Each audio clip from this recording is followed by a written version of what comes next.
आधारस्तंभांनो,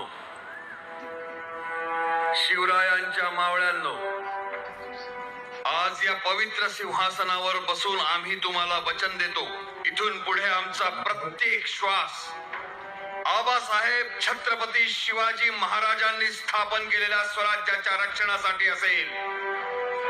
आमच्या धमन्यातून वाहणाऱ्या रक्ताचा थेंब थेंब आम्ही स्वराज्य देवतेच्या पायी अर्पण करू.